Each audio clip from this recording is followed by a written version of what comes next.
करोड़ों दर्शकों का मिल रहा साथ। एमपी की बात एमपी न्यूज के साथ। देश की राजनीति में एक बार फिर नया रंग दिखाई दे रहा है। कारण भी साफ है कि आने वाले दिनों में 5 राज्यों में विधानसभा के चुनाव होने हैं। ऐसे में हिंदुस्तान के दिल मध्य प्रदेश में भी चुनावी माहौल अब बनने लगा है और मध्य प्रदेश की 230 विधानसभा सीटों में से एक ऐसी सीट है जहां पर कहा जाता है कि देवताओं का, देवियों का वास है। जी हां, वो विधानसभा है देवास। आखिर क्यों देवास विधानसभा को लेकर इस बार चुनावी घमासान दिखाई दे रहा है?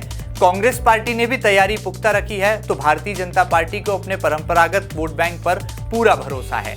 किस तरह से कांग्रेस पार्टी से इस बार एक ऐसा युवा चेहरा उभर कर सामने आया है जिसने देवास की जनता के बीच में बहुत कम समय में अपनी लोकप्रियता के आसमान को छू लिया है। उनका नाम है प्रवेश अग्रवाल। आज आपकी मुलाकात कराएंगे कांग्रेस के दिग्गज नेता प्रवेश अग्रवाल जी से और जानने समझने की कोशिश करेंगे कि कैसे उनका देवास नगरी में सियासी प्रवेश हुआ है और इस मिशन 2023 को लेकर उनकी क्या है रणनीति। सबसे पहले अग्रवाल जी, आपका बहुत बहुत स्वागत है एमपी न्यूज के इस खास सेगमेंट में। प्रवेश अग्रवाल जी, सदैव मुस्कुराते लोगों से जनता के बीच में उनके दर्द, उनके दुख में खड़े नजर आते हैं, उनकी समस्याओं को समाधान तक पहुंचाते हैं। यूं तो प्रदेश के जाने माने उद्योगपति हैं, लेकिन अब जनता की सेवा का बीड़ा उठाया है, संकल्प लिया है और चुना है देवास क्षेत्र को, जहां पर उनका हृदय बसता है। और आइए जानने समझने की कोशिश करते हैं कि इस विधानसभा चुनाव में कैसे वो कांग्रेस पार्टी से अपना दावा रख रहे हैं। सबसे पहले अग्रवाल जी, हमने सुना है कि देवास की जनता और देवास के युवाओं में प्रवेश अग्रवाल इस नाम को लेकर बहुत चर्चाएं हैं। क्या इसके पीछे राज की बात है? देखिए, इससे सहमत तो नहीं हूँ कि मैं शिखर पर पहुंच गया हूँ या चर्चाएं बहुत हैं। जी जी। कांग्रेस का एक छोटा सा कार्यकर्ता हूँ और अपनी पार्टी को मजबूत करने में लगा हूँ। जी। हर जनहित के मुद्दे, धर्म से जुड़े मुद्दे, जी जी, लोगों की जो मूलभूत सुविधाएं हैं उन पर कार्य कर रहा हूँ विगत कई वर्षों से और जनता उसका प्रतिसाद भी दे रही है। हमने सुना है कि आप तो नर्मदा युवा सेना, एक ऐसी सेना आपने तैयार की है जिसमें बहुत सारे युवा आपके पीछे कदम ताल करते हैं और माँ नर्मदा मैया को आपने आधार माना है। कैसे इस सेना का गठन किया और देवास में इसका क्या नेटवर्क है? बहुत विगत कई वर्षों से हम लोग कार्य करते आ रहे हैं। नर्मदा युवा सेना जी, नर्मदा मतलब माँ नर्मदा जो है, जो अमर है और पवित्रता, जो मायने होते हैं माँ नर्मदा के। जी जी जी। युवा जो मन वचन कर्म से युवा है, सेना जो कार्य मिशन की तरह किया जाए। तो जो हमने इसका नाम रखा था नर्मदा युवा सेना, तो हम किसी भी कार्य को मिशन की तरह करते हैं। हमने विगत कई वर्षों में, आप देखिए, जब हमारी सरकार थी, कांग्रेस की सरकार थी, जी जी, हमने लगभग 20% अवैध खनन को रोक दिया था। लोग कहते थे प्रवेश अग्रवाल ने 20% अवैध खनन को रोक दिया है। हमने अवैध खनन को रोका, हमने संरक्षण पर काम किया, हमने नदी संरक्षण पर काम किया, हमने 1 लाख से ज्यादा पौधे लगाए, हमने लगभग 25,000 से ज्यादा कंबल बांटे। जब कोरोना का समय था तो मैं देवास की बात करता हूँ क्योंकि मुझे लगता है कि देवास में आपका इंटरेस्ट ज्यादा होगा। बिल्कुल बिल्कुल। और देवास में हमने लगभग 3,000 घरों में जी जी जी कई महीनों तक जी खाना पहुँचाया। हमने बहुत सारी वेपराइजर मशीनें लगाई और बहुत सारे कार्य किए। तो नर्मदा युवा सेना एक संगठन है और बहुत अच्छी बात मैं आपको बताऊं कि हमारे लगभग 1 लाख से ज़्यादा कार्यकर्ता 16 से ज़्यादा जिलों में मध्य प्रदेश के काम करते हैं। हमारे देवास में 8,000 से ज़्यादा नर्मदा युवा सेना के कार्यकर्ता हैं। लेकिन सभी कार्यकर्ता, उनको किसी भी तरीके का स्वार्थ नहीं है, उनसे काम में लगे रहते हैं, किसी तरीके का राजनीतिक स्वार्थ नहीं है और आज तक पिछले 7 सालों में कभी भी किसी ने उन पर किसी तरीके का आरोप नहीं लगाया। चलिए, बड़ी बात है। नर्मदा युवा सेना की कैसे गठन हुआ, कैसे उसकी परिकल्पना को साकार किया, ये कुछ बता रहे हैं। यहाँ पर कांग्रेस पार्टी से लगातार अपनी आवाज को उठा रहे हैं और देवास विधानसभा का बीड़ा उठाया है प्रवेश अग्रवाल जी ने।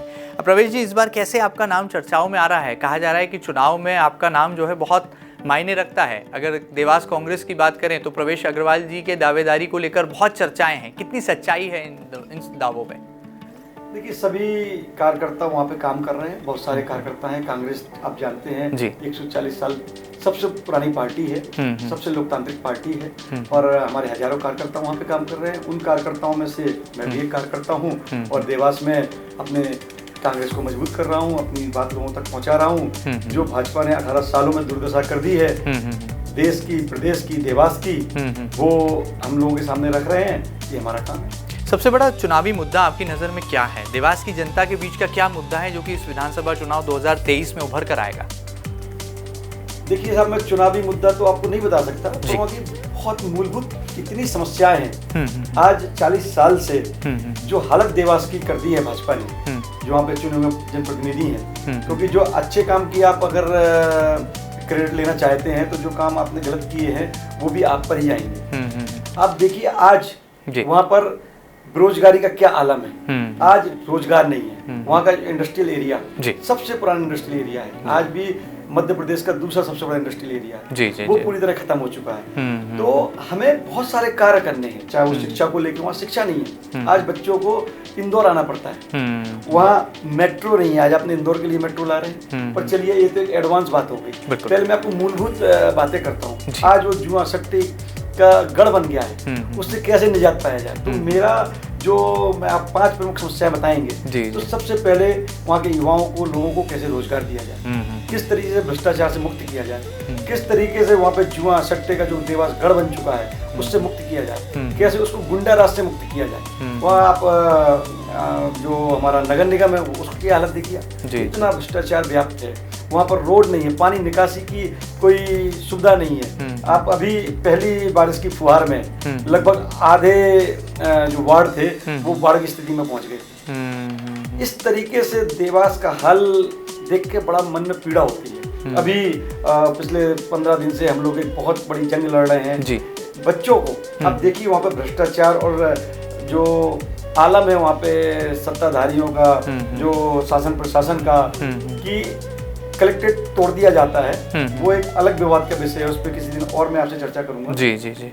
फिर वो एक बच्चों का कॉलेज है, उसको खाली कराकर प्रशासन उसमें बैठ जाता है, कलेक्टर साहब उसमें बैठ जाते हैं एसी लगा के, और बच्चों को जंगल में छोड़ दिया जाता है। जंगल में ऐसी जगह छोड़ दिया जाता है जो कि देवास जिले का एकमात्र साइंस कॉलेज है। वहाँ पे 3000 बच्चे थे, आज की हालत में वहाँ 1600 बच्चे भी नहीं बचे। आगे भी कोई संभावना दिख नहीं रही है। मैंने 15 दिन पहले बहुत ही सख्ती से प्रशासन को चेताया कि देखिए पहली बारिश में ये कॉलेज बंद हो जाएगा। यहाँ सड़क ही नहीं हुआ, 5, 7, 8 किलोमीटर तक सड़क ही नहीं है, और बारिश में यहाँ क्या हाल होगा। और उससे पता नहीं कितना फर्क प्रशासन के कान में जू रहेगी। कि मैंने सिर्फ ये सुना था कि कलेक्टर साहब ने मेरे कहने के बाद एक मीटिंग ली और कहा कि 15 दिनों में यहाँ पे व्यवस्थाएं कराई हैं, पर वो कुछ हुआ नहीं। पर अभी एग्जाम था, एग्जाम के पहले दिन बारिश हो गई। बारिश हुई तो ये हालत थी सड़कों की, 2 घंटे में मैं खुद अपने SUV से गया जो 4x4 व्हील ड्राइव है, उससे भी 2 घंटे में पहुंच नहीं पाया। तो बच्चे कैसे पहुंचे होंगे? जंगल है, नीलगाय है, भैंस है, न वहाँ पे सुविधा है, न वहाँ पुलिस पहुंच सकती है। अभी एक और कांड वहाँ पे हो गया है, वहाँ पे पुलिस 1-1.5 घंटे बाद पहुंचती है। तो ऐसी जगह पे भाई प्रशासन खुद उनके उस पर कब्जा करके बैठ गया एसी लगा के। तो इसमें कांग्रेस ने कोई आंदोलन किया, कोई आवाज उठाई? आपने क्या इसके लिए लड़ाई लड़ी है? क्योंकि बच्चों को यदि न्याय दिलाना है तो सड़क पर तो कांग्रेस को आना पड़ेगा, विपक्ष का धर्म निभाना पड़ेगा। जी बिल्कुल, हमारी कांग्रेस पार्टी के सभी नेता उसमें आए। मैंने इस बहुत कर्ता से इस बात को उठाया है। मैंने फिर वहाँ पे 30 गाड़ियाँ लगाई। जिम्मेदारी भी सबको उठानी होगी, और मेरा मकसद सिर्फ हंगामा करना नहीं होता है। तो जब भी मैं कोई मुद्दा उठाता हूँ तो उसका सॉल्यूशन भी मैं करके देता हूँ। और इस पे तब तक मैंने कहा कि जब तक जिला प्रशासन अब रातों रात तो बन नहीं सकती थी, उन्होंने इतने दबाव में 2 दिन में सड़कों को इस लायक किया। एक रोड, 3 रास्ते हैं, 2 रास्तों का तो अभी भी कुछ पता नहीं है, पर एक रास्ते को हमारे दबाव में, कांग्रेस के दबाव में उन्होंने ठीक किया। वहाँ पे मैंने गाड़ियाँ चलवाई जिससे बच्चे एग्जाम कम से कम एग्जाम तो दे सकें। बिल्कुल, वहाँ पे मूलभूत सुविधाएं नहीं है। चलिए, बहुत बड़ी बात है। यहाँ पर युवाओं के लिए लड़ाई भी लड़ रहे हैं, और कैसे कॉलेज जाने वाले छात्र छात्राओं को असुविधा ना हो, खासतौर पर इस बरसात के मौसम में कीचड़ का सामना ना करना पड़े, गंदगी का सामना ना करना पड़े, इसकी लड़ाई भी देवास की जनता की खातिर लड़ रहे हैं प्रवेश अग्रवाल। यूँ तो जाने माने उद्योगपति हैं, लेकिन एक राज की बात है कि वो दिग्विजय सिंह और कमलनाथ दोनों के ही बेहद खास माने जाते हैं। प्रवेश जी, इस राज पर से भी पर्दा उठा दीजिए, क्योंकि लोग कहते हैं कि कमलनाथ जी से बात करना आपके लिए मिनटों की बात है, दिग्विजय सिंह जी से आपके संबंध बहुत गहरे हैं। क्या इसके पीछे राज की बात है? नहीं साहब, इसमें कोई राज नहीं है। और जी सभी वरिष्ठ नेता मार्गदर्शन देते रहते हैं, उनको लगता है मैं अच्छा काम करता हूँ। कमलनाथ साहब का भी बरद हस्त है, दिग्विजय सिंह जी का भी है, सज्जन वर्मा जी का भी है, और सभी वरिष्ठ नेताओं का मार्गदर्शन हम सभी कार्यकर्ताओं को मिलता रहता है। बड़े लाडले हैं आप इन दोनों बड़े नेताओं के, ऐसा कहा जाता है, सियासी गलियारों में से चर्चाएं हैं। मुझे तो उन लोगों ने कभी नहीं कहा, पर आपने ऐसा कहा तो बहुत बहुत धन्यवाद। चलिए, बड़ी बात है, बड़प्पन के साथ जवाब भी दे रहे हैं और अपना दावा जो है पुख्ता कर रहे हैं, मजबूत कर रहे हैं कि देवास विधानसभा सीट से इस बार कांग्रेस की तरफ से वो अपना दावा रखने वाले हैं। आगे बढ़ते हैं प्रवेश जी, हमने सुना है कि जब से आपका सियासी प्रवेश हुआ है तो देवास में टेंशन सी हो गई है। क्या ये टेंशन कांग्रेस में है या भाजपा में है, क्या कहेंगे आप? बिल्कुल भाजपा में ही होनी चाहिए जब अच्छे कार्यकर्ता आते हैं। और ऐसा नहीं कि मेरे आने से हो गई है, सभी लोग वहाँ पे जितने भी कांग्रेसी कार्यकर्ता हैं, हमारे साथी हैं, हमारे जिला अध्यक्ष जी हैं, और बहुत सीनियर नेता भी हैं, सभी बहुत प्रमुखता से कार्य कर रहे हैं। जो कमियां थी वो हम लोगों ने दूर कर ली हैं। जो गुटबाजी कांग्रेस में कभी हुआ करती थी वो हमारे आदरणीय कमलनाथ जी के नेतृत्व में लगभग खत्म हो चुकी है, बल्कि अब ये सब कमियां आपको भाजपा में देखने को मिल रही हैं। चलिए, बड़ी बात है। लेकिन एक सवाल और मेरे जहन में आ रहा है कि देवास को जो है भारतीय जनता पार्टी अपनी परंपरागत सीट मानती है। बीजेपी का ये दावा रहता है कि भाजपा देवास में तो जीत का कमल खिला लेगी, और लगातार हम जैसा देख रहे हैं कि जो राज परिवार से है एक परिपाटी सी बनी हुई है विधायक बनने की। इस परिपाटी को कैसे तोड़ पाएगी कांग्रेस पार्टी और खासतौर पर आप?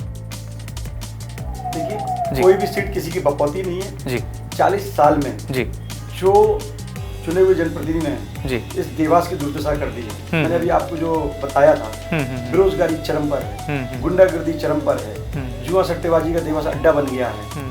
वहाँ पर किसी भी तरीके की प्रगति नहीं है। वहाँ का एकमात्र औद्योगिक एरिया का हाल इतना बुरा हो गया है कि उसको दोबारा पुनः निर्माण और पुनः विकसित करना पड़ेगा। इतनी सारी कमियों के बाद आज आप देखिए वहाँ पर एक अंतर्राष्ट्रीय लेवल का स्टेडियम नहीं है। क्यों नहीं है? आज एक शिक्षा के लिए वहाँ पे कोई अच्छा कॉलेज नहीं है। आज बेसिक स्वास्थ्य सुविधा के लिए आप थोड़ी सी भी अगर प्रॉब्लम होती है तो सीधे इंदौर रेफर कर दिया जाता है। तो मैं आपके चैनल के माध्यम से विश्वास दिलाना चाहता हूँ कि हमारी सरकार आते ही किसी भी देवासवासी को चिकित्सा के लिए इंदौर नहीं जाना पड़ेगा, शिक्षा के लिए इंदौर नहीं जाना पड़ेगा, गुंडा मुक्त देवास रहेगा। जो वहाँ पर जुआ सट्टा का जो अड्डा बन गया है, जुआ सट्टा मुक्त देवास रहेगा। लेकिन भाजपा का आत्मविश्वास तो पूरा है। उनको तो लगता है कि ये सीट हमारी है और यहाँ की जनता जो है उन पर ही विश्वास करने वाली। तो उनके आत्मविश्वास के पीछे कोई तो आधार होगा। सब कोई आधार नहीं है, वो अति विश्वास में है। और जैसा जनता का उन्होंने हाल कर दिया है, आप आने वाले चुनाव में देखने वाले हैं, वो कम से कम 20,000 वोटों से हारने वाले हैं। चलिए आगे बढ़ते हैं। हमने देखा कि पिछले दिनों आपने धार्मिक कार्यक्रमों के जरिए देवास में अपनी एक अलग पहचान बना ली है। कभी आप खाटू श्याम जी की भजन संध्या कराते हैं, तो कभी कव्वाली का एक बड़ा मंच सजाते हैं। कितनी भीड़ इसमें जुटती है और क्या इसके पीछे कोई पॉलिटिकल एजेंडा भी होता है आपका? देखिए, चुनावी साल है, हम लोगों ने अपनी एक्टिविटियां बढ़ा दी हैं, इसमें तो कोई दो राय है नहीं। बाकी हम लोग जनसेवा के, हमारा काम है लोगों से मिलना, लोगों को इकट्ठा करना, लोगों की भावनाओं का आदर करना। अगर उनको लगता है कि हमें और सनातन धर्म के लिए धार्मिक कार्य करने चाहिए, हम करते हैं। हमारे मुस्लिम भाइयों को लगता है कि उनके लिए कव्वाली का आयोजन करना है, मैं करता हूँ। और इस तरीके से हम हर महीने 3 से 4 बड़े आयोजन करते हैं, और ये आज से नहीं, सालों से करते आ रहे हैं।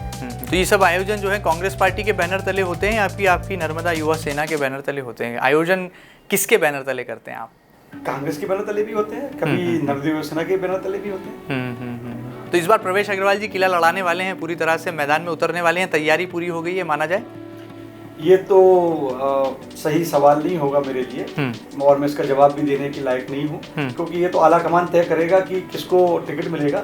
हम सबका काम है कांग्रेस पार्टी को मजबूत करना, और हम अपनी यथाशक्ति से पूरी ताकत से लगे हैं। और इस बार जो देवास की जनता का प्रतिसाद मिल रहा है, मैं खुद पर्सनल रूप से पिछले 1 साल में 3,000 से ज्यादा घरों में जाके बैठा हूँ, चर्चा की है, चाय पी है, और वहाँ की बेसिक चीजों का पता चल रहा है, वहाँ लोगों की मूड का पता चल रहा है। तो हम लोगों का काम है अपनी कांग्रेस को मजबूत करना। फिर आला कमान, ये तो आला कमान का निर्णय है कि वो किसको टिकट देती है, और जिसको टिकट देगी जनता कांग्रेस को वोट देकर उसको जिता देगी। अच्छा, आपने आला कमान की बात की है तो मुझे ध्यान आ रहा है कि कमलनाथ जी को सर्वे में बहुत विश्वास है। वो कहते हैं कि सर्वे जिसके साथ है कमलनाथ जी उसके साथ हैं, और टिकट भी उसके पास है। इन बातों में कितनी सच्चाई है, और सर्वे में प्रवेश अग्रवाल इस नाम ने क्या स्थान पाया है? बिल्कुल सत्यता है इस बात की, और मैं हमेशा से आपको कहता हूँ कि कांग्रेस ही एकमात्र लोकतांत्रिक पार्टी है। हमारी तरह जो सर्वे में आएगा, जो जनता कहेगी पार्टी आला कमान उसी को मानेगा। ये कमलनाथ जी भी कह रहे हैं, अब तो हमारे शीर्ष नेतृत्व राहुल गांधी जी ने इस बात को कह दिया है। अब हम लोग भाजपा आरएसएस तो है नहीं कि ऊपर से कोई भी एक निर्देश आया, पता भी नहीं है, और काम हो गया। मतलब जो मैदान में आप घूम रहे हैं तो सर्वे भी जो है कहीं ना कहीं आपके साथ खड़ा है। ये तो आपको आला कमान बता सकता है, क्योंकि सर्वे वो करा रहे हैं। जी जी जी, चलिए बड़ी बात है, बड़ी सूझबूझ के साथ जवाब दे रहे हैं, सधे हुए जवाब हैं, लेकिन ये माना जा सकता है कि जिस तरह से वो सक्रिय हैं और देवास की जनता के लिए कुछ कर गुजरने के लिए, मैदान में उतरने के लिए बेताब भी हैं। देखना बहुत लाजमी होगा कि कांग्रेस पार्टी टिकट के इस गुणा भाग में क्या फॉर्मूला लगाती है और कैसे प्रवेश अग्रवाल इस नाम को जो है आगे जगह मिल पाती है। बहुत सारा समय लिया अग्रवाल जी, जाते जाते हम ये जानना चाहेंगे कि देवास की जनता के लिए आपने क्या विकास का प्लान बनाया है, क्या वादे और क्या इरादे जनता के बीच लेकर आप जाएंगे प्रवेश अग्रवाल जी? अगर हमारी सरकार आती है तो मैंने आपको पहले भी इंटरव्यू में बोला है, जी, जी। सबसे पहले शिक्षा, हमारे बच्चों को शिक्षा के लिए बाहर नहीं जाना पड़ेगा। जुआ मुक्त, गुंडा मुक्त देवास होगा। वहाँ पर मेट्रो ट्रेन आनी चाहिए। आप देखिए, एक अंतर्राष्ट्रीय लेवल का स्टेडियम नहीं हुआ, क्यों नहीं? वहाँ एयरपोर्ट नहीं है, क्यों नहीं? ये सब कुछ हो सकता है। अब आप मुझसे ये भी पूछ सकते हैं कि एक विधायक बनकर मेट्रो ट्रेन कैसे लाई जा सकती है? अभी तो एक लीडर का काम है। मैं 10 विधायकों के पास जाऊंगा, 10 सांसदों के पास जाऊंगा, उनसे पत्र लिखूंगा, प्रधानमंत्री से बात करूंगा, राष्ट्रपति से बात करूंगा। पर अपने देवास को आगे बढ़ाना है तो देवास को उन्नति पथ पर आप सबसे ऊपर देखेंगे। चलिए, बड़ी बात है। ये माना जा सकता है कि जिस तरह से एक जुनून और जज्बे के साथ वो आगे बढ़ रहे हैं, तो जरूर उनका वादा और इरादा भी पक्का है और जनता के लिए कुछ घर गुजरने की तमन्ना भी है। जाते जाते प्रवेश अग्रवाल जी क्या कहना चाहेंगे? आप तो उद्योगपति भी हैं, कारोबारी भी हैं, तो गुणा भाग आपने भी किया होगा। जनता का खाता क्या कह रहा है? इस बार कांग्रेस पार्टी के पाले में कितनी सीटें आने वाली हैं? और मध्य प्रदेश की 230 विधानसभा सीटों की बात करें तो कांग्रेस नेता होने के नाते आप क्या दावा करते हैं, आपकी पार्टी के पास कितनी सीटें के साथ खाता खोलेगी? कांग्रेस नेता होने के नाते तो शायद मैं ज्यादा सीटें बताता जी, लेकिन मैं एक नागरिक होने के नाते जी आपको बिल्कुल निष्पक्ष बात बता रहा हूं जो आज की स्थिति है। हम 147 सीटों के साथ कांग्रेस पार्टी मध्य प्रदेश में आ रही है। ये सर्वे भास्कर वालों ने भी करा लिए, ये सर्वे कांग्रेस ने भी करा लिए, ये सर्वे आरएसएस वालों ने भी कराए हैं और ये सर्वे भाजपा वालों ने भी कराए। चलिए, बड़ी बात है, बड़ा दावा भी कर रहे हैं और तमाम चुनौतियों को पार करने के साथ ही साथ अपनी बात देवास की जनता तक भी पहुंचा रहे हैं। देखना बहुत लाजमी होगा कि चुनाव की घड़ी जैसे जैसे नजदीक आती है तो देवास, जिसे कि मां चामुंडा की नगरी, मां तुलजा भवानी की नगरी कहा जाता है, वहां के सियासी समीकरणों का क्या गुणा भाग, क्या फॉर्मूला निकल कर आता है और कैसे कांग्रेस पार्टी इस विधानसभा क्षेत्र में अपनी जगह बना पाती है। हमसे खास बातचीत के लिए आपका बहुत बहुत धन्यवाद प्रवेश अग्रवाल जी। तो आप थे प्रवेश अग्रवाल, जिन्होंने देवास में किया है सियासी प्रवेश। ये खास साक्षात्कार आपको कैसा लगा हमें जरूर बताइएगा और ताजा तरीन खबरों के लिए लगातार बने रहिएगा आपके अपने न्यूज चैनल एमपी न्यूज के साथ। फिलहाल दीजिए इजाजत, नमस्कार। एमपी की नब्ज, एमपी का हाल, मध्य प्रदेश की हर खबर एमपी न्यूज टीवी के साथ। लगातार खबरों के लिए सब्सक्राइब करें हमारा YouTube channel MP news TV. Latest updates के लिए बेल आइकन दबाना जरा भी न भूलें।